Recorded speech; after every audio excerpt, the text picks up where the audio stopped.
Luciele, a irmã Fátima, né? Depois, quando terminou o culto, não sai ninguém aí que tem agora um sopão para nós. Irmã, ela fez 2 panelão de canja lá, foi uma maravilha. E os pessoal foram embora, ó, quando tiver culto de novo aqui, pode nos convidar que nós estamos aqui de novo. Né? Então, foi assim, da outra vez que a gente foi, o diabo, ele é sagaz, né, sem vergonha, quer colocar tristeza no nosso coração, tinha pouca gente, né? Não foi como da outras vezes, mas sempre de sábado lá, rapaz, parece assim um negócio, estão colocando uma moto em bingo, e os pessoal gostam de atração, né? Aí, quando não é um aniversário, aí, mas ontem muitos não foram para o bingo não, muitos foi para o culto mesmo, né? E foi uma maravilha. Oremos. Deus Todo-Poderoso, a Tua palavra agora, Senhor, irá ser ministrada, Senhor. E sabemos, Senhor, que o homem, ele não tem nada, ó Deus, a oferecer. Mas também sabemos, Senhor, que Tu usa os Teus filhos, os Teus instrumentos, como canal, Senhor, para transmitir as Tuas verdades. Por isso eu te peço, Pai, flui o Teu Santo Espírito nesta noite, Pai. E coloca na boca do Teu Filho, Pai, palavras que assim ele venha transmitir com clareza, Senhor. A mensagem que venha trazer a cada um de nós, Senhor, exortação, sim, ó Deus, conserto para cada um de nós, Pai, por meio da Tua palavra, Pai. Usa o Teu Filho, Pai, poderosamente, no nome de Jesus. É assim que eu te peço e já te agradeço. Amém e amém. Pastor Diego, e uma linda salva de palmas para o Senhor.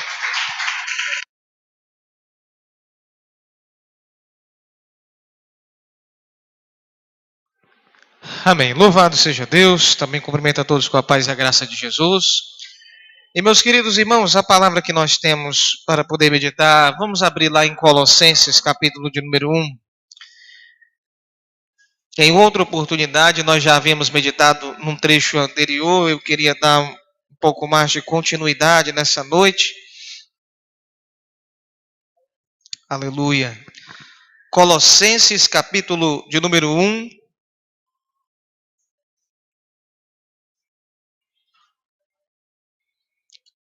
Versos de número 10 até o 12.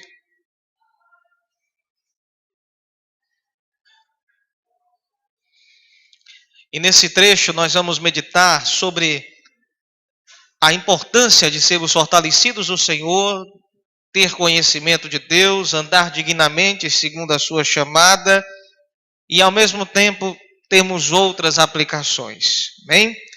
Colossenses 1, do verso 10 ao 12, diz-nos assim a palavra de Deus.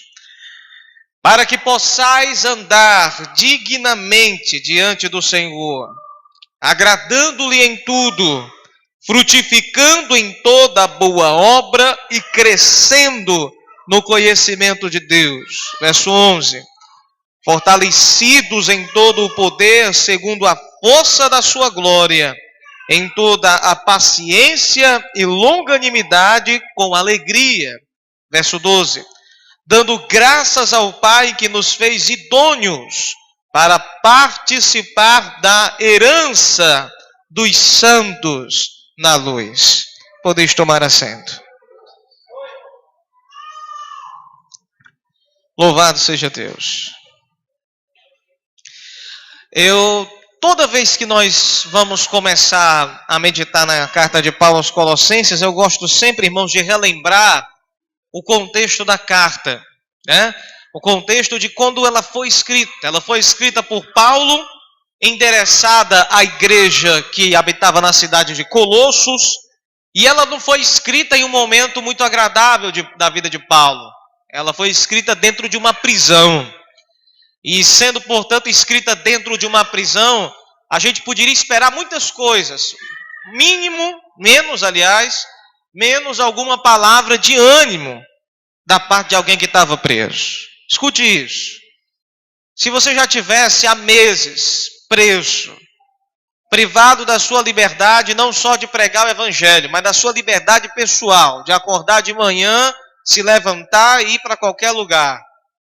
A privação também de você ter contato e comunhão com as pessoas as quais você ama. E você fosse privado de tudo isso durante meses e meses de sua vida. Ao final de tantos meses, assim, como é que você se sentiria? Quando a pessoa fosse visitar você, você a consolaria ou você esperaria receber consolo? Uma pessoa submetida, irmãos, à prisão, não se espera palavras de consolo vindo da parte dela. Ao contrário, ela espera ser consolada. É o preso que espera palavras de conforto de quem está livre, e não o contrário. Mas toda vez que eu leio cartas ou que Paulo escreveu na prisão, e dentre essas está a carta de Paulo aos Colossenses, isso nos faz refletir mais uma vez sobre a divindade da carta. O que está escrito aqui não é fruto da cabeça de Paulo, da mente de Paulo ou do coração dele. É fruto de Deus. É fruto da obra do Espírito Santo.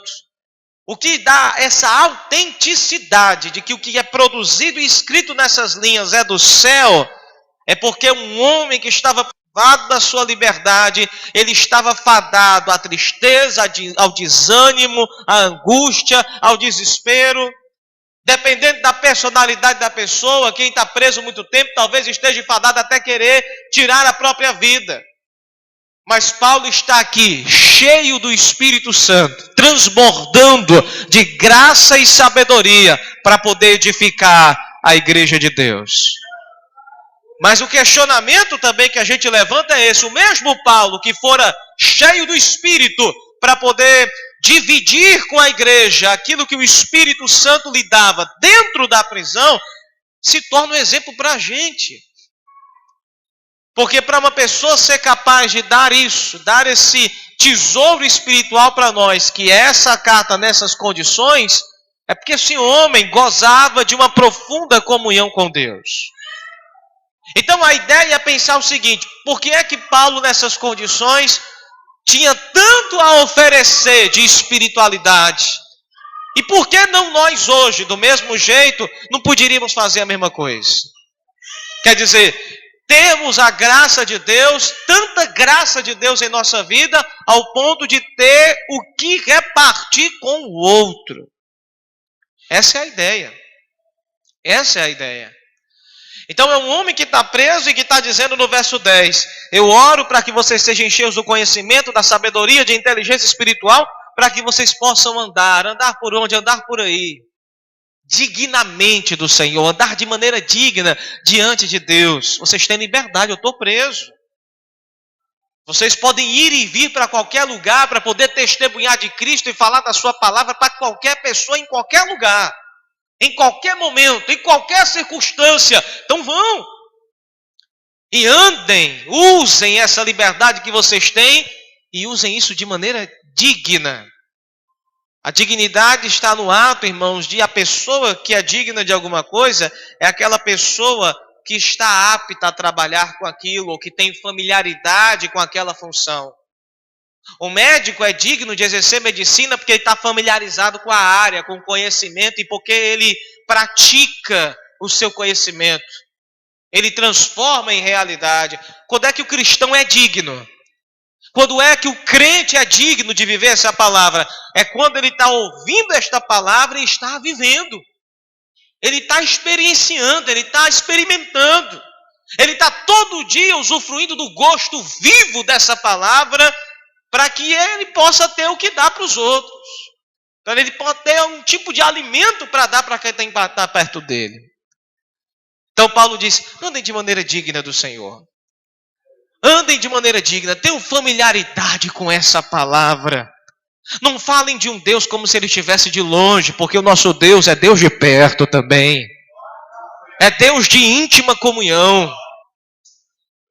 Lembrando disso, certa feita, meditando sobre essa questão de comunhão que a gente deveria ter, você já parou para meditar que quando a gente lê os evangelhos, Jesus, ele vai nos convidando a termos cada vez mais intimidade com ele. Lá no evangelho de João, você pode ver que pelo menos tem duas palavras, duas categorias de palavras que ele usa para descrever quem é próximo dele.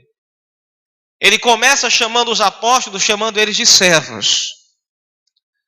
Mas com o passar do tempo, andando aqui na terra, pregando o evangelho e andando com o seu grupo de apóstolos para cima e para baixo e tendo várias e várias experiências com eles, ele chega a uma determinada altura do seu ministério, lá em João 15, e ele diz: eu não vou chamar mais vocês de servos, eu vou chamar vocês de amigos. Porque o servo, ele não tem tanta intimidade com o patrão. O patrão, ele planeja o que ele vai fazer com a empresa, mas ele não compartilha dos seus planos. Ele não compartilha dos seus segredos mais profundos com os seus empregados, não. Mas vocês não estão mais na categoria de servos.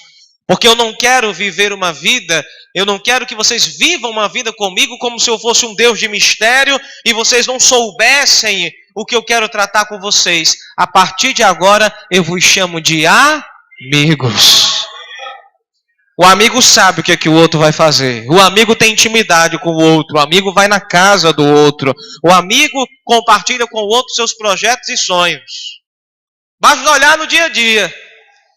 Alguém que é amigo da gente, quando a gente tem um sonho, a gente faz questão de dizer: olha, eu planejo fazer isso, isso, isso aqui, fazer desse jeito, e eu vou fazer assim, e vou naquele lugar, e vou comprar aquilo, e vou tirar desse canto para colocar nesse lugar. A gente tem alegria de compartilhar os nossos desejos, os nossos sonhos, os nossos projetos com os amigos com os quais a gente tem intimidade. E Jesus nos chama de seus amigos. Mas só que esse nível de intimidade ele vai aumentando. Porque se em João os apóstolos foram chamados de servos para poderem segui-los, quem quiser me seguir e me servir, me siga. Toma a sua cruz e me siga. Depois ele diz: agora vocês não são mais servos, vocês são amigos.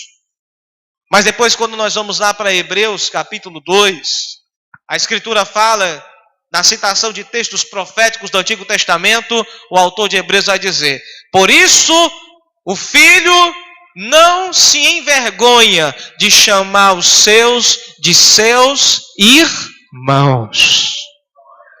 Você consegue ver o degrau? Servos, amigos e irmãos. O apóstolo Paulo vai cada vez mais intensificando isso nas suas cartas, quando lá em Romanos capítulo 8 ele vai dizer que além de nós sermos herdeiros de Deus o Pai, nós somos co-herdeiros com Deus Filho, com Cristo, o nosso Senhor. Irmãos, andar de maneira digna do Evangelho é ter essa intimidade, é buscar essa intimidade com Cristo continuamente, diariamente. Andai, portanto, dignamente do Senhor.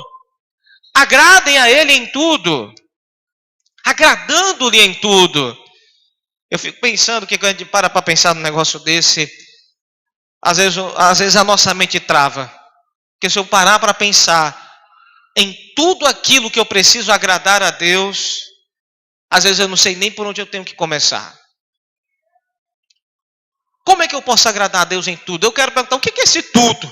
A resposta mais óbvia é dizer: pastor, deve ser tudo mesmo. Não, então vamos deixar a coisa um pouquinho mais fácil, vamos começar a enumerar um por um para ficar uma coisinha mais organizada. Tudo o quê?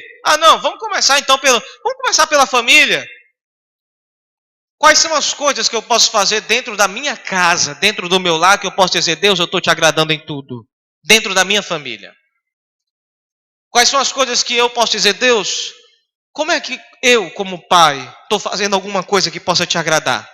Eu como mãe, eu como esposa, eu como marido. O que eu estou fazendo, Senhor? Será que eu estou te agradando em tudo aquilo que eu posso fazer dentro da minha casa? Meus amados irmãos, essas perguntas precisam ser feitas pelo simples fato, irmão, que o Evangelho, quando ele é pregado, ele tem o perigo de se tornar uma coisa muito poética, uma coisa muito simbólica, uma coisa muito geral. É aquela coisa de dizer amar o próximo e a gente nunca consegue determinar com clareza quem é esse próximo perto da gente. Uma certa feita eu ouvi um pastor pregando para jovens, e nesse desafio de dizer: eu quero agradar a Deus, tem umas expressões na internet usadas para jovens que é interessante. Dizem que essa geração de jovens agora é a geração do avivamento. Dizem que essa geração é a geração extravagante, adoração extravagante. Eu não sei nem explicar o que exatamente eles querem dizer com isso. Mas vem cá, vamos ser bem sinceros. Que tipo de amor a Deus sobre todas as coisas e o amor ao próximo como a si mesmo? Como é que a gente pode mensurar isso de maneira prática, de maneira exemplar? Os fariseus querendo pegar Jesus, irmão, certa vez essa conversa de tentar se esquivar dessa ideia de ter uma coisa prática, perguntaram para Jesus: quem é o meu próximo, Jesus? E ele citou aquela clássica história do bom samaritano, onde ele usa uma figura que os judeus odeiam, o samaritano. Porque o samaritano não é um homem fiel, o samaritano é o judeu desviado. É o judeu que não segue a palavra como deve ser. É o samaritano que adora um Deus corrompido, não é o Deus original dos judeus. O samaritano, irmãos, é a personificação da pessoa, de todo tipo de coisa errada que pode haver em alguém. E Jesus escolhe essa pessoa para dizer para os judeus que se diziam obedientes que ele estava fazendo mais do evangelho, cumprindo mais a lei de Deus do que eles mesmos. E por quê? Porque os fariseus ficavam teorizando: amar a Deus sobre todas as coisas, amar os nossos irmãos. Mas a prática era vazia. E aí esse pastor pregando lá na mensagem dele, ele dizia uma coisa interessante: rapaz, jovem, você quer servir a Deus? Faz o seguinte, comece lavando as louças para sua mãe. Comece varrendo a casa, ajudando a varrer a casa. Comece arrumando seu quarto. Você vai estar começando a servir a Deus. Aí vamos ser bem sinceros, né, irmãos? Quem é que prega um negócio desse? Quem é que acha que servir a Deus é varrer uma casa? Quem é que acha que servir a Deus é ajudar a lavar as louças para poder diminuir o trabalho da mãe? Mas a questão é que, de maneira prática, se eu estou dentro do meu lar e eu vejo um membro da minha família se enfadando e cansando, enquanto eu estou de braços cruzados, aí eu pergunto: que tipo de amor é esse? Porque afinal de contas, qual é a melhor forma de amar o próximo se não for justamente estendendo a mão e tocando nele e ajudando ele? Foi o que o bom samaritano fez. O samaritano passou o seu caminho, a perigosa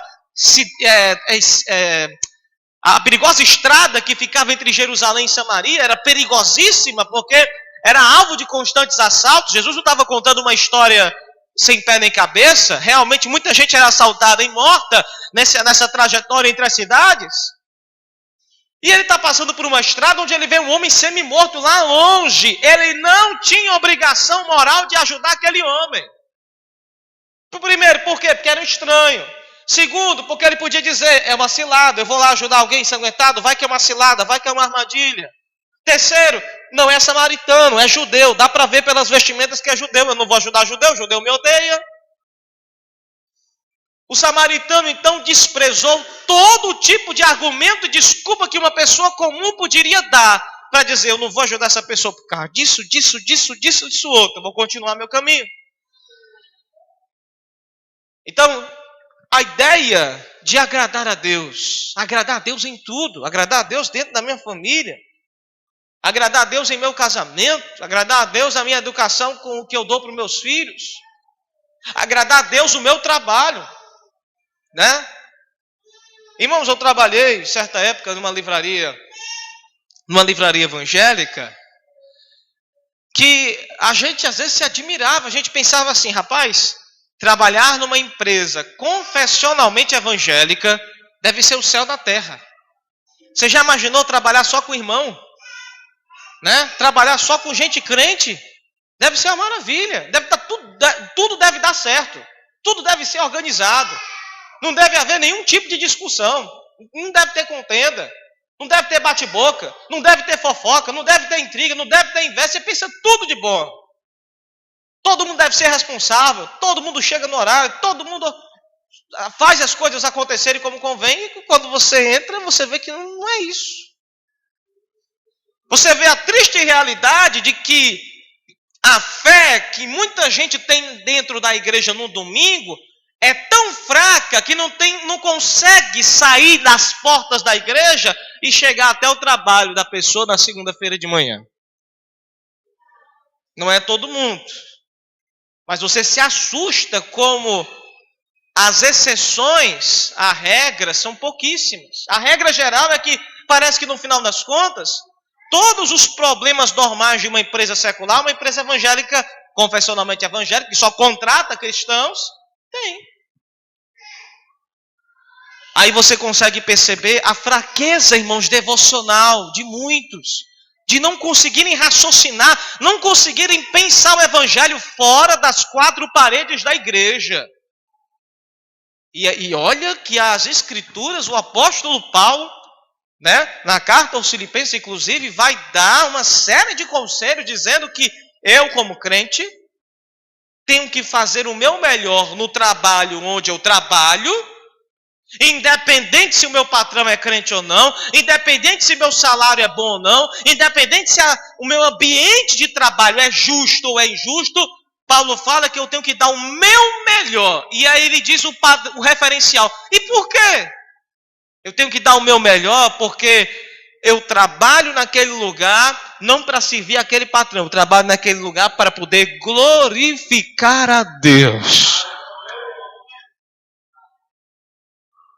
Você já imaginou se os 40 milhões de evangélicos que professam a fé evangélica nesse Brasil, todo mundo dissesse, rapaz, amanhã eu, técnico em enfermagem, vou chegar lá naquele hospital amanhã e eu vou dar o meu melhor. E eu vou servir aqueles doentes como se eu estivesse servindo Jesus em cada maca, em cada UTI. Eu vou dar o remédiozinho na hora certa, vou tratar bem, como se eu estivesse servindo o próprio Jesus. Se cada chefe de cozinha, se cada pedreiro, se cada eletricista, se cada fiscal da fazenda, se cada bombeiro e tantas outras profissões professadas por evangélicos, todos dessem o seu melhor em seu trabalho, você não acha que até o ambiente de trabalho mudaria? Mudaria porque a ideia é, eu não estou aqui para poder me enaltecer, eu não estou aqui para poder buscar cargo, carreira e sucesso, se vier consequência, eu estou aqui porque eu entendo que cada dimensão da minha vida é uma oportunidade para glorificar a Deus. Eu quero que as pessoas olhem o trabalho que eu realizo e dizem, que maravilha. E com certeza as pessoas dizem, ele é assim, ela é assim, porque ele tem fé em Jesus. Irmãos, esse agradar em tudo é amplo, é dinâmico. E Paulo ora, agradem a Deus em todas as coisas. Procurem ser crentes em todas as atividades e coisas que vocês realizam. E assim ele diz, então dessa forma vocês não estão falando o quê? Devem fazer o quê? Frutificar em toda a boa obra. A boa obra, irmãos, é uma expressão maravilhosa, usada por Paulo, porque ela vai se ligar com as afirmações de Jesus nos evangelhos. Como assim, pastor? Jesus, ele condena as más obras. Pastor, ele condena as más obras. E ele diz até como é que as más obras são. Ele diz que os fariseus da época dele faziam as más obras. E como é que era? Ele dizia, os fariseus não façam como eles, porque quando eles dão esmola, eles fazem tocar trombeta diante deles. Quando eles oram, eles fazem questão de fazer essas orações nas esquinas onde há mais movimentação, porque o intuito deles é serem vistos pelos homens. Então, as esmolas, as orações e até mesmo a leitura da Bíblia. Nós temos informações históricas que os fariseus, nas suas vestimentas, gostavam de pregar pedaços pequenininhos, escritos da lei, e pregar na roupa, uns fiozinhos que chamavam-se de filactérios. Jesus falava que eles gostavam de alargar os filactérios, dando a ideia de que eles conheciam muito da Bíblia e pregavam um monte de versículo na lei, lá na roupa deles. Aí quanto mais filactérios, quanto mais pedacinho lá pregado lá no tecido deles, era para que eles entendessem: eu leio muito a Bíblia. Eu tenho muito da lei de Deus no meu coração. E Jesus resumidamente fala: não façam como eles, porque eles já receberam a recompensa deles. O intuito é serem aplaudidos, vistos e notados. E eles já conseguiram fazer isso.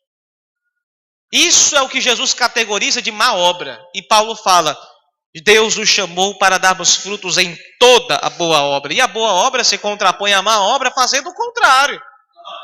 A ideia é justamente fazer independente do que os homens olhem ou deixem de olhar a gente. É fazer a obra com tamanha intensidade que não importa se a obra é pequena ou se a obra é grande. O importante é que ela seja feita para a adoração do Filho de Deus. Certa feita, essa semana, eu conversei com uma irmã, que ela dizia: pastor, já faz uns 2 anos, pastor, o pastor prega sobre esse negócio de que cada crente tem o seu dom para trabalhar na igreja. Pastor, faz 2 anos que eu pelei para descobrir qual é o meu dom. Pastor, eu não consigo encontrar. Pastor, eu não sei qual é o meu dom, pastor. Aí eu só rindo comigo mesmo. E eu vou te dizer por quê. Essa irmã, ela é uma das que mais trabalham na igreja. Em quase todas as programações ela está. E ela está contribuindo com aquilo que ela pode dar no momento. Ela oferta voluntariamente para poder comprar alimentos para trabalhar com crianças. Ela cozinha. Ela varre. Ela vai buscar crianças para levar para a igreja. Ela visita o asilo lá, o Lar Torres de Melo. E leva alimento para doar para o asilo. E lá ora com os idosos. Aí ela chega para mim, isso só é uma parte das coisas que ela faz. Aí ela chega para mim: pastor, eu não sei, pastor, qual é o meu dom. Aí minha irmã, eu não estou entendendo. Por que você não está entendendo qual é o seu dom? Não, pastor, é porque assim, a pessoa quando ela canta, né, ela só canta. O que prega, só prega. Então a pessoa que só canta, ela tem o dom só de cantar. Quem prega só tem o dom de pregar. Mas eu não sei, pastor, porque eu nem canto nem prego. Era mais ou menos isso o raciocínio dela. Aí eu tive que pegar ela lá para Romanos. E na carta de Paulo aos Romanos, no capítulo 12, Paulo vai falar sobre os diversos dons. E ele fala: se é servir, que sirva. O dom de servir. Aí eu perguntei: irmão, me diga uma coisa. Tente explicar o que significa a palavra servir aqui. Porque servir aqui não está especificado. É servir só orando? É servir só pregando? É servir só visitando enfermos? Não. Servir aqui está no termo mais amplo da palavra. A irmã cozinha, a irmã varre, a irmã doa alimento, a irmã dizima, a irmã pega e vai visitar idosos, a irmã trabalha com crianças, e ainda não sabe que o teu dom é servir. Você foi chamada para servir, e queira Deus que cada crente entenda que todos nós, de uma maneira ampla, somos chamados para servir. Aleluia! Nesse momento que eu estava falando com ela estava cortando uma bacia de cenoura com beterraba para fazer um almoço, para poder doar para a gente carente lá na igreja. Eu falei: irmã, se não fosse você cortando essa cenoura, essa beterraba, tinha outra pessoa fazendo em seu lugar agora? Tinha não. Então pronto, está aqui. É isso aqui, você está servindo, isso é o seu dom. A gente vive numa época, irmãos, que a internet, a mídia gosta muito de glamorizar. O glamour, o sucesso, a fama. De glamorizar só quem canta e quem prega, como se isso fosse as 2 colunas da igreja. E servir é fazer com que tudo aquilo que eu possa fazer com as minhas mãos possa ajudar o meu próximo e glorificar a Deus. Você fez alguma coisa que ajudou o seu irmão, você está fazendo a obra de Deus. Você orou, você deu um alimento, você visitou, você deu uma palavra de aconselhamento. Você, não sei, a irmã estava cansada, ou estava enferma nesse dia, você visitou a casa dela e disse: irmã, fica aí, que eu vou pegar a vassoura aqui e vou varrer no seu lugar para deixar a irmã mais descansada. Você varreu a casa da irmã. Naquele momento você está fazendo a obra de Deus. Porque Jesus resumiu toda a lei, os profetas, em amar a Deus sobre todas as coisas e amar o próximo como a si mesmo. Porque eu vou ser sincero, se eu tivesse de cama adoentado com uma casa toda suja e eu não pudesse me movimentar para poder fazer alguma coisa e chegasse algum irmão para me ajudar, eu queria que ele me ajudasse. Eu queria. Amar o próximo como a si mesmo eu vou fazer pelo outro aquilo que eu queria que os outros fizessem por mim. Eu quero tratar os outros como eu queria ser tratado nesse momento, nessa circunstância. Então a gente não para, irmãos, de pensar em tantos exemplos de o que é de fato agradar a Deus. O que é de fato agradar a Deus em todas as coisas. O que é agradar a Deus? Senhor, dá-nos iluminação, nos dá entendimento, Senhor, para que esse texto não fique uma coisa só teórica, não fique uma coisa só teológica. Uma exposição de domingo que amanhã, segunda-feira, eu não lembre do que foi pregado hoje. Antes, irmãos, que a palavra seja algo que a gente hoje receba aqui, passa a semana inteira pensando sobre isso e dizer, Deus, me ajuda a colocar em prática aquilo que eu ouvi naquele domingo. Continuando o texto, então, frutificar em toda boa obra é a ideia de fazer a obra de Deus, seja de maneira pequena ou grande, sendo visto pelos homens ou não visto por ninguém. Isso é toda boa obra, e nisso nós devemos frutificar. E ele fala crescendo, portanto, nesse conhecimento que vem de Deus. Crescendo no conhecimento da pessoa dele, de quem ele é, do que os planos que ele tem para a tua vida. No verso 11 ele fala que devemos ser fortalecidos em todo o poder, segundo a força da sua glória. Às vezes eu me espanto, irmãos, com essas expressões que Paulo utiliza. Eu ser fortalecido com a força que vem de Deus. Mas essa força que vem de Deus, ela não é limitada, não é a conta-gotas, é a força que é do tamanho de Deus. Qual é o tamanho de Deus? Deus é infinito. Lógico, a força dele é infinita. Fortalecido segundo a força da sua glória. Isso quer dizer que a gente vai constantemente se cansar. E nós temos uma fonte de força infinita para a gente recarregar a nossa energia espiritual. A fonte do poder de Deus disponível para você e para mim é infinita. Por isso Jesus sem medo nenhum fala, aquele que tem sede, venha a mim e beba da água que eu tenho para dar para você. Aleluia! Nunca mais você vai voltar a ter sede. Às vezes quando eu era novo convertido, a gente tem problema com uns negocinhos da gramática, né? Peraí, Senhor, o Senhor disse que eu vou beber dessa água, nunca mais eu vou ter sede, mas Deus, todo dia eu tenho sede do Senhor. Aí você tem que entender que a expressão sede que Jesus utiliza é a ideia do sedento que não tem acesso à água para beber. É daquele que não tem a disponibilidade da água para poder saciar a sua necessidade. O crente, diz as Escrituras, é aquele que está como uma árvore enraizada perto de um rio de águas vivas. A gente sempre, todo dia, a gente tem que ter necessidade de Deus. Se você não sentir falta de Deus, você não é crente.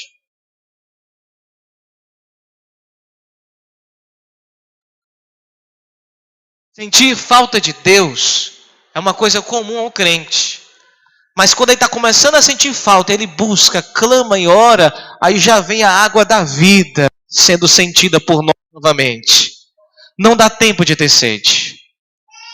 Não dá tempo de sentir-se angustiado como sedento antes de conhecer a Jesus de Nazaré. Nós ficamos então dessa forma pensando que Deus tem força para nós, irmãos, infinita, para nos dar. Não há momento de angústia e desespero que você viva que Deus não possa lá lhe encher com a sua graça, com o seu consolo. A gente pode chorar, mas lá está Jesus enxugando as nossas lágrimas. A gente pode estar com os joelhos dobrados, angustiado, e está lá o Espírito Santo derramando consolo para fazer cessar todas as nossas angústias. A gente está preocupado. E já está lá Deus ali trabalhando e dando respostas para nós, para que a gente possa justamente parar de ficar ansiosos e aprender a descansar nele. Fortalecido segundo a força da sua glória, em tudo aquilo que nós precisarmos. Só precisa se fortalecer aquele que precisa, que não tem força em si mesmo. E a gente não tem força não. Quem nos sustenta é a graça de Deus em tudo que a gente faz. O que me deixa também bastante feliz, irmãos, com esse texto, é porque ele fala que essa força, segundo a força da glória dele, que é disponível para nós, também trabalha a ideia de termos paciência e longanimidade com alegria. Paciência e longanimidade com alegria. Quem é que de nós gosta de passar muito tempo esperando por alguma coisa? Quem é que se alega com uma profecia que diga assim: olha, eu tenho algo para te dar, diz o Senhor, mas eu só vou dar daqui a 25 anos. Eu vou fazer um milagre na sua vida, mas só vai acontecer daqui a 40 anos. Quem é que gosta disso? O Cleiton está dizendo aí que é o Caleb, Josué, né? Que ficou firme, né? Durante esse tempo todo esperando entrar na terra de Canaã. Mas não tem nenhum de nós, irmãos, que queira receber uma promessa de Deus e ao mesmo tempo saber que aquela promessa de Deus vai demorar muito tempo.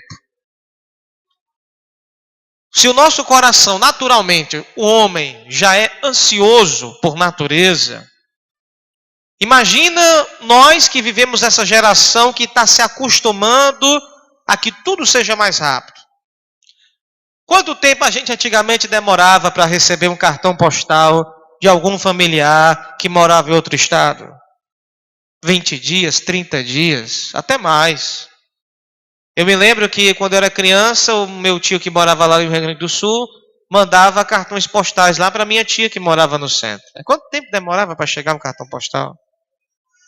Né? Antigamente demorava muito.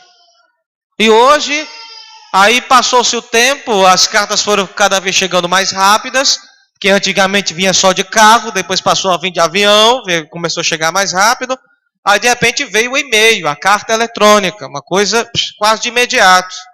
Mas ainda assim demorava um pouco, porque nem todo mundo tendo computador, a pessoa tinha que ir para a Lan House, sentar e tal, entrar no e-mail e ver as cartas eletrônicas, os e-mails que a pessoa recebeu. Mas aí o homem mais ansioso, ele disse: não, eu não quero ir para uma Lan House, eu não tenho que sentar no computador e ter trabalho de sentar, ligar o computador, esperar de 2 a 3 minutos que aquela geringonça ligue, para depois eu acessar. Eu quero uma coisa mais rápida. Então agora basta mandar um zap. Né? E já tem agora os mais ansiosos, que você manda a mensagem e ele quer que você de imediato responda. Ele não quer saber se você está tomando banho, se você está com dor de barriga, ou se você está balançando o menino no braço. A pessoa quer que você responda de imediato o que ela mandou agora. Parece que a ansiosidade do homem nunca passa. Parece que quanto mais as coisas se facilitam, mais facilidade o homem quer. Esquisito, não, um negócio desse? É esquisito perceber a maneira como a nossa geração já é acostumada e os nossos filhos vão pegando gosto por isso.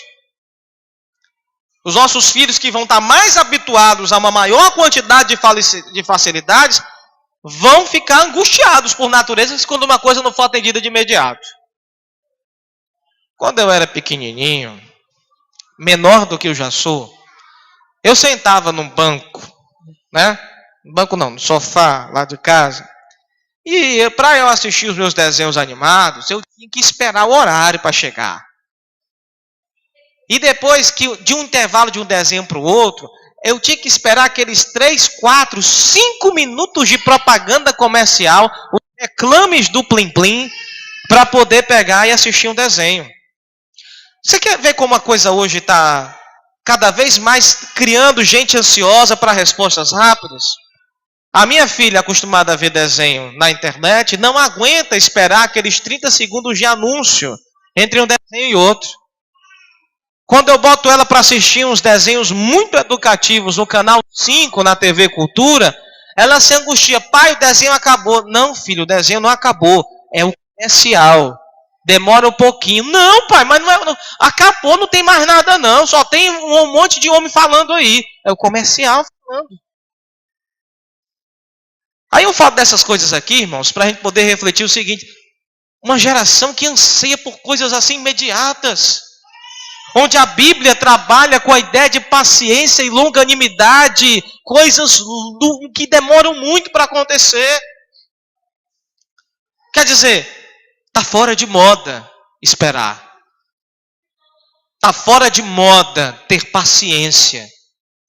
Está fora de moda plantar a semente, regar e esperar a semente brotar, sair o brotinho e todo dia ver aquele pequeno brotinho crescer até se tornar uma árvore.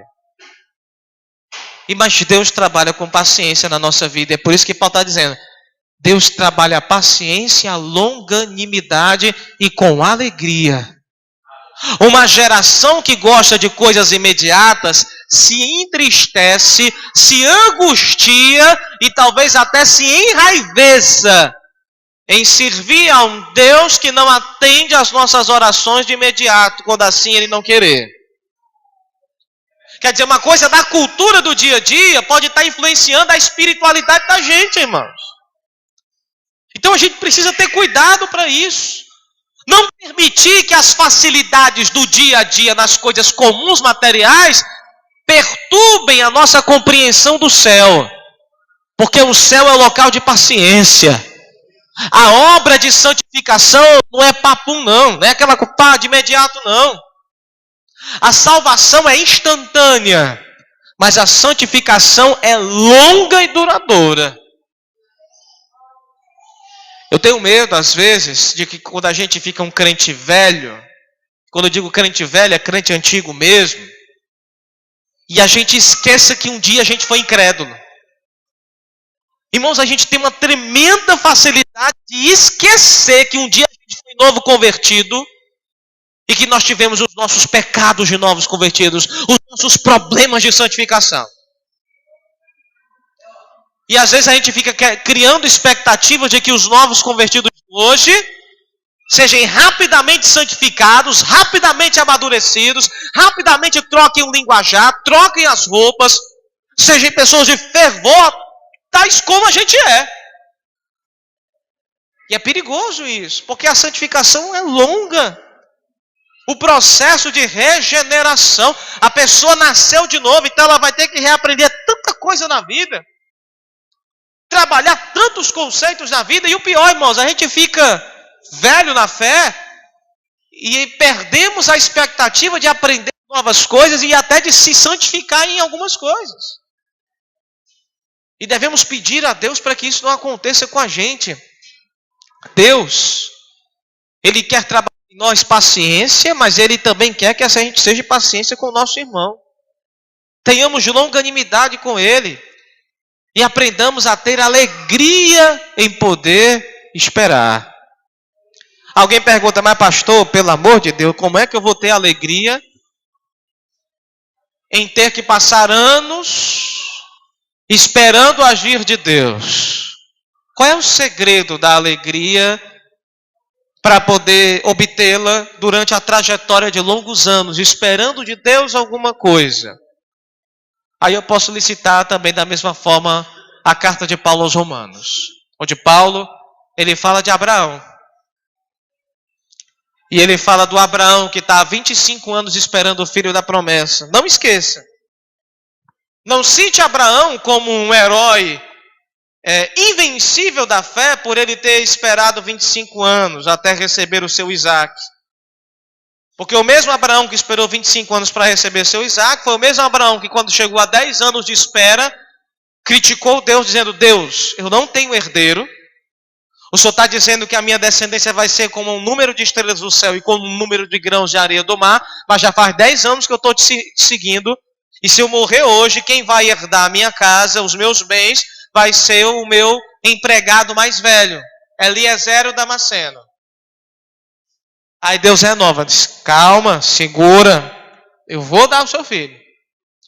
Mas depois dessa conversa que Abraão teve com Deus, mesmo ele se sentindo renovado, seguiu o conselho de Sara e dizer: vamos fazer uma barriga de aluguel e vamos tentar dar uma forcinha para Deus.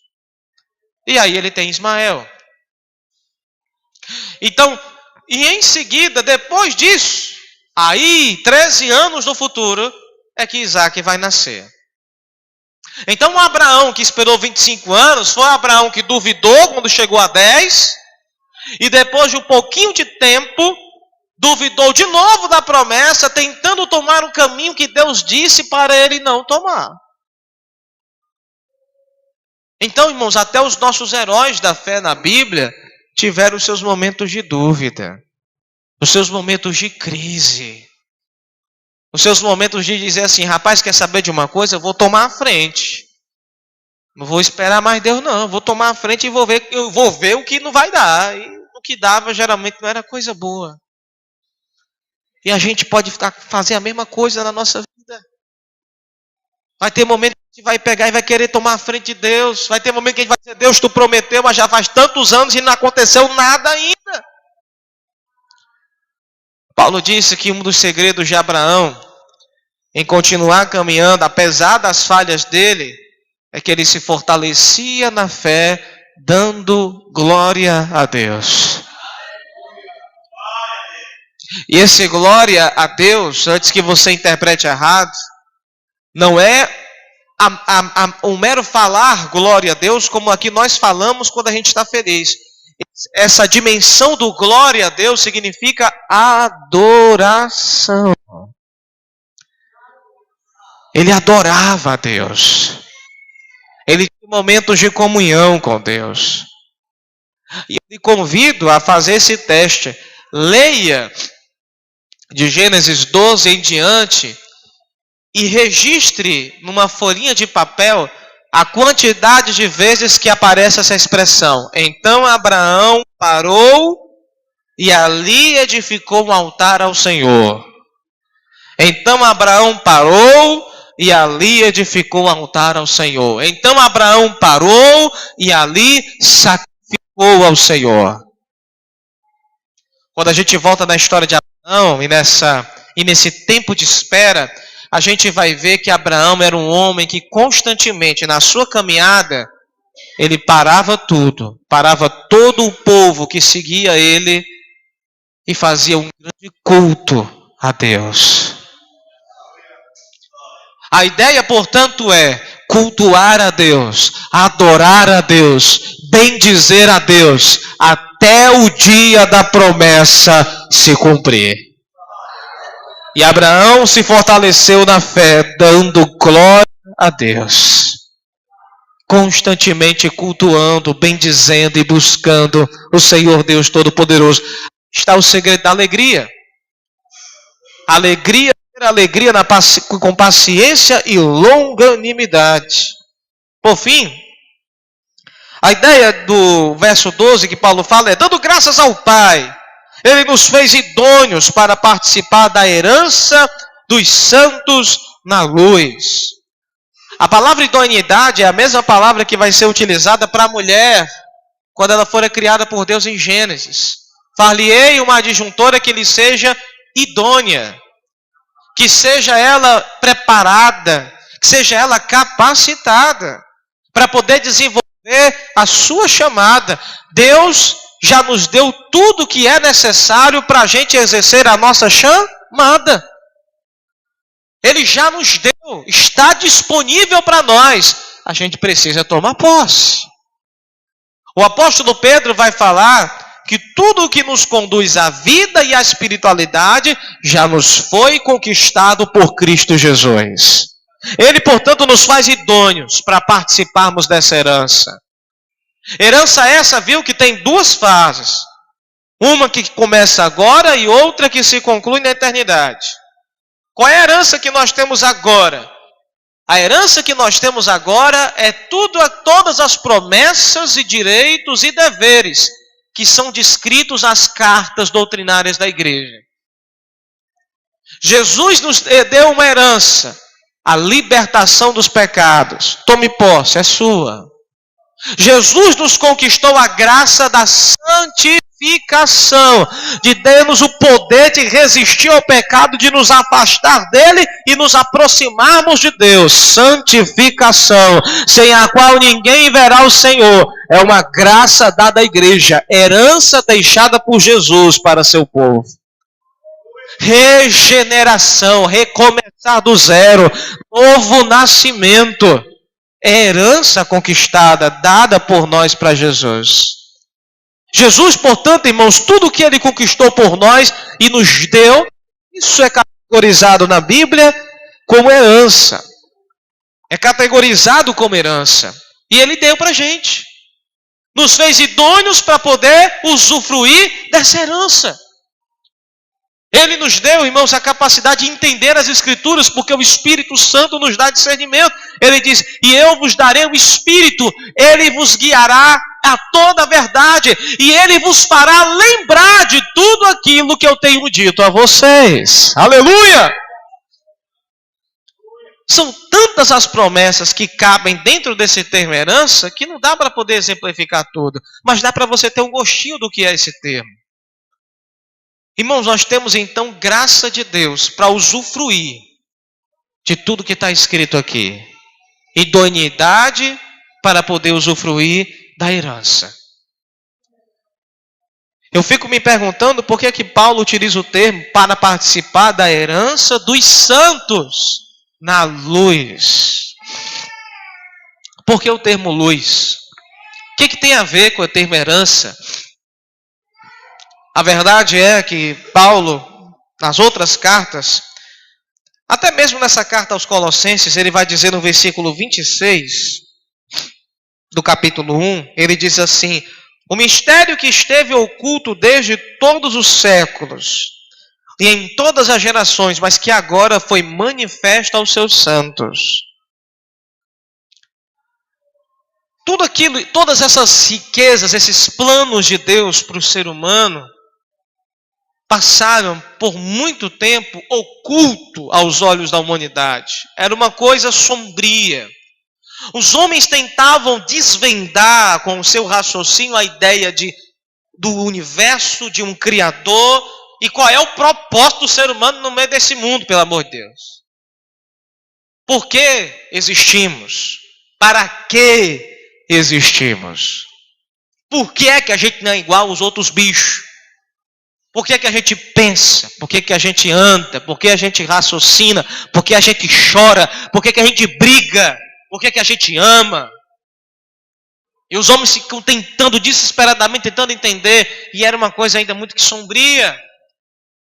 Aí Paulo fala, esse mistério da criação foi revelado para a sua igreja. A todos nós. E o termo luz na Bíblia é justamente o termo que dá a entender de conhecer. Eu só olho para vocês aqui e eu consigo discernir a cara de cada um, a cor da roupa de cada um, porque tem lâmpada acesa aqui para iluminar a gente. Se talvez apagássemos as luzes e pedíssemos alguém de fora para entrar e tentar descrever a cada um no escuro, não dá para descrever nada. A luz é a ideia, irmãos, de que você pode entender e compreender as coisas. Ei, Deus nos chamou para podermos entender esta herança. Nós andamos na luz de Deus, que nos faz enxergar aquilo que antes estava oculto, escondido, misterioso, mas agora é revelado pelo poder do Espírito Santo. Tem muita gente que gosta de dizer, não, pastor, mas Deus é Deus de mistério. Sim, Deus é Deus de mistério, como diz o profeta Isaías, mas esse mistério não é o mistério de não querer se fazer conhecido ao povo. O mistério lá do profeta Isaías é o Deus que faz coisas extraordinárias que às vezes a gente não consegue explicar como ele fez isso. É misterioso mesmo. Como é que Jesus pegava e colocava as mãos sobre um cego e curava ele? Peraí, Jesus. Como é que foi essa cura? Tu colocou a retina no lugar, a retina estava descolada, aí tu colou novamente. Tu implantou algum hormônio dentro aí da íris dessa pessoa e clareou? Me explica esse negócio, não. É mistério.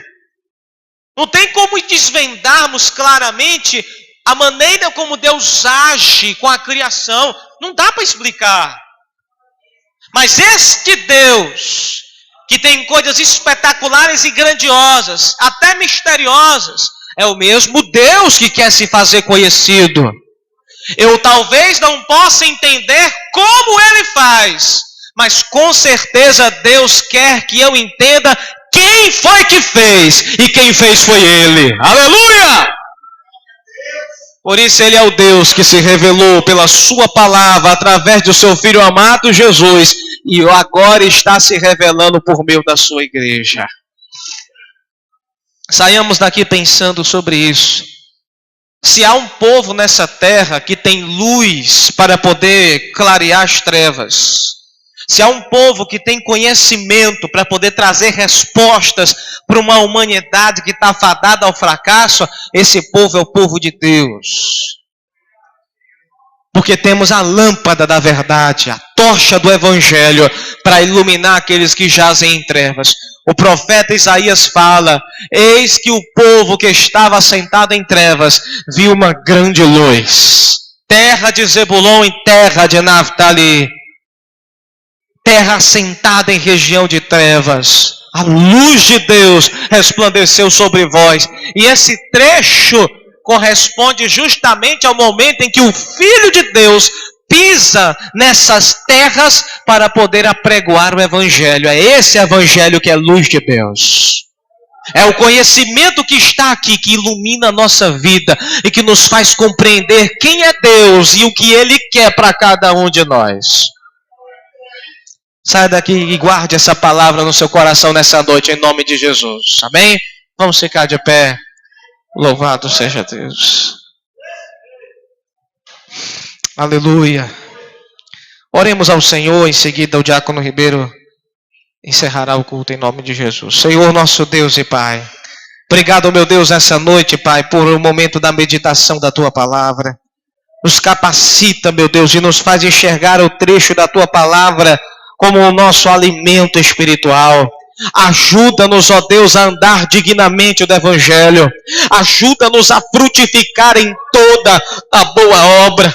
Ajuda-nos, ó Deus, a Te agradar em todas as coisas, Senhor. Ajuda-nos a crescermos no pleno conhecimento de Deus. Oh Senhor, quando estivermos cansados, desanimados e abatidos, nos lembra que a Tua palavra declara que há força de Deus para nós, sendo fortalecidos no segundo a força da Sua glória. Oh maravilhoso Deus, dá-nos uma santa paciência e longanimidade para aprendermos a esperarmos as Tuas ricas e preciosas promessas.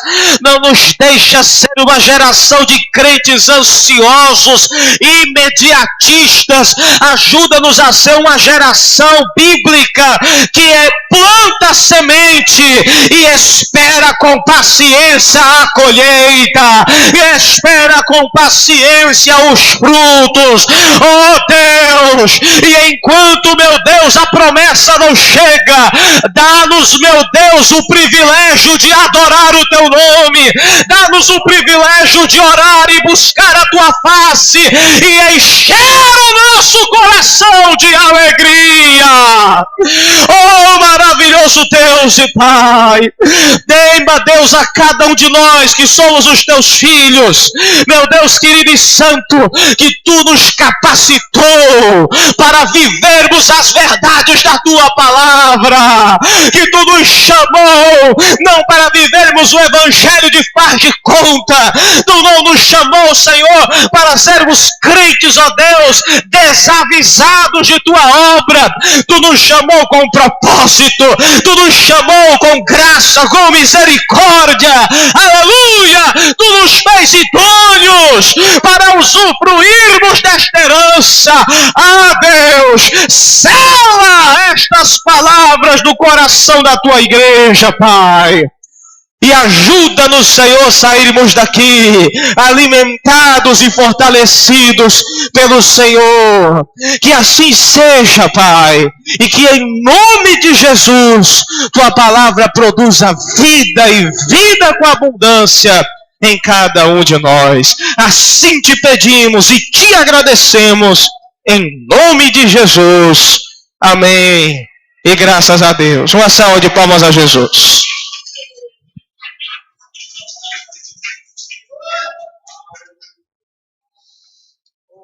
Glória a Deus. Louvado seja o nome do Senhor.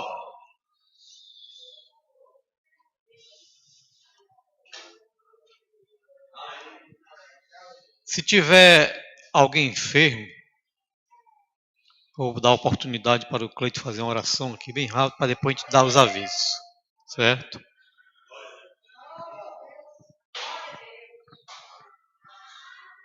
Glória a Deus, louvado seja Deus. Irmãos, que o pastor Diego falou, uma das promessas que já foi cumprida na cruz foi a cura divina.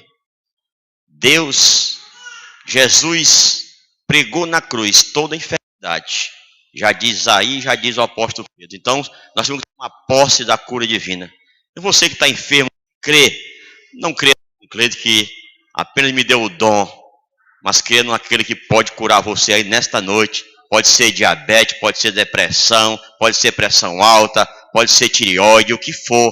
Vem aqui na frente, que eu vou orar e Deus vai fazer um milagre nesta noite. Assim nós creamos. Se não crer, faça com aquele homem, pai daquela criança que foi citar: Senhor, ajuda-me na minha incredulidade. Se você crer, vem aqui, vamos orar por você. Você que está doente, que está enfermo, ou tem alguém na sua casa enfermo, interceda por ela, vamos orar agora, que Deus vai fazer a obra. Se você vier aqui, você tem fé, você crê que Ele pode curar, e Ele pode, eu creio. Assim como Ele me tirou da cama um ano paralítico, eu estou em pé, Ele pode tirar você, Ele pode curar da diabetes, Ele pode curar da pressão alta, Ele pode curar do hérnia de disco, Ele pode curar de qualquer enfermidade, porque Ele é Deus. É só Ele que pode, irmãos. Ele é o médico dos médicos. Então, eu senti de Deus, Ele me chamou ali, o Espírito Santo me tocou, vou orar pelos enfermos nesta noite. E eu creio, e vai ter testemunho no grupo familiar da cura divina. Louvado seja Deus. Meu Deus e meu Pai, nesse momento na Tua presença, Senhor, pela Tua palavra pregada, Senhor, que é herança Tua, Senhor, promessas feitas a Teus filhos, que somos nós, Senhor, e nós agarramos com fé, Senhor, essa promessa, a promessa da cura divina, Senhor, a cura do corpo, Senhor. Essa enfermidade, meu Deus, se alojou no corpo dessa mulher, no corpo desse homem, meu Deus, que está aí. Meu médico quase desenganou, o médico disse que não tem cura, Senhor, mas o Senhor é o que cura, o Senhor é o médico dos médicos, a última palavra é a Tua, Senhor. Se Tu disser que Tu curou, porque Tu curou, pelas minhas pisaduras já foram curados. Agarre isso com fé, agarre isso com verdade, porque foi Jesus que falou, foi Ele que prometeu, e foi Ele que disse, e foi Ele que já te deu essa cura divina. Eu te digo o nome agora, como a irmã Marta foi curada do joelho, que não tinha mais cura, uma enfermidade gerativa, e hoje ela está trabalhando agora, fazendo o plantão da noite, por isso que ela não veio, porque Jesus curou. O seu esposo que estava operado, sangrando, já está curado, está andando, porque Deus curou. Eu estou aqui pregando, estava numa cama há um ano, paralítico, Deus me levantou, estou aqui orando agora, porque foi Ele que me curou. A irmã Lucélia estava cega do olho, o médico se enganou, gastei R$1.500, e não tem mais jeito, ela está cega. E no outro dia nós oramos, e ela está enxergando hoje com os 2 olhos, foi Deus que o curou. Não é uma depressão, não é uma pressão alta, não é um AVC, não é uma diabetes, não é um tireoide, que Ele não vai curar. Creia, creia, creia, creia, creia, creia somente nesse Deus. Ó enfermidade, eu te digo agora, eu te dou uma ordem, em nome de Jesus, sai desse corpo, sai diabetes, sai tireoide, sai depressão, sai pressão alta, sai das costas, sai do corpo, sai do olho, sai na cabeça, na nuca. Eu determino agora em nome de Jesus e te digo, sai enfermidade, em nome de Jesus. Em nome de Jesus. Eu creio, diga amém, graças a Deus. Aleluia. Em nome de Jesus. Obrigado, Jesus. Glória a Deus. Sente um minutinho, dá os avisos bem rápido. Glória a Deus. Amanhã tem consagração às 7h30 aqui. A irmã Silva e as irmãs que puderem estar aqui, os irmãos também, pode se fazerem presente amanhã. E terça-feira tem os grupos familiares, né? O grupo A, que é o do Diácono Ribeiro, vai ser lá em casa, tá bom? É na rua 311, casa 49, tá bom? Para quem não sabe. É esse endereço mesmo que eu dei. E o grupo B. Tenha calma, rapaz. Tenha calma, rapaz. O grupo B. CUC. Grupo B, que é o grupo do pastor Jander. Agora é o pastor Diego. Né?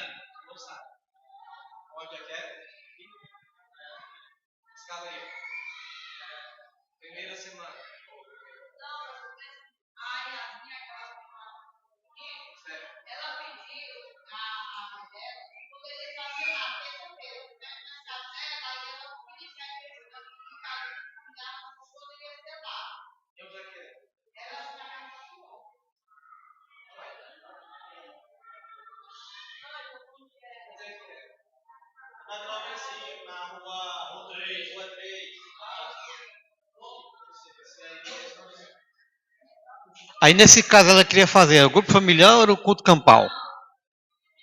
Grupo familiar mesmo? Pronto. Agora sim, o grupo C.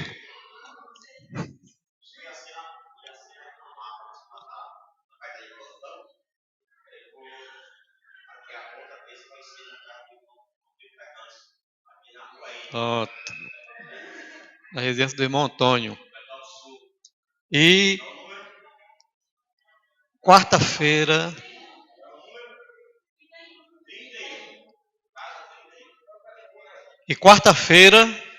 oração. Quem é que está na direção da oração? Pronto. Amanhã vai ser entregue a escala. No grupo familiar, vamos ficar sabendo aí quem é que vai dirigir na quarta-feira. Tá bom? Aí, quando for quinta-feira, acho que tem recessão, né? Acho que vai ter recessão, né? Para alguns.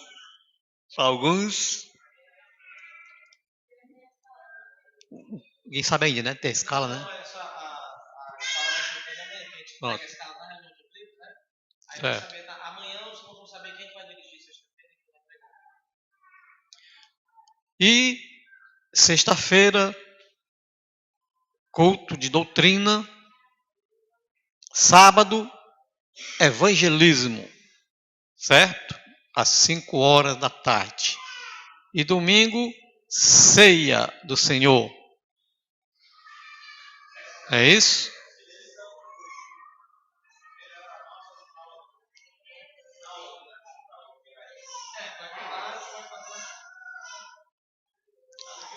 Pronto, daqui para lá, né, a gente vê, certo?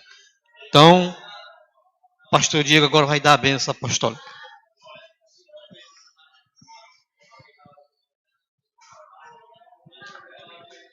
Amém. Vamos fechar os nossos olhos.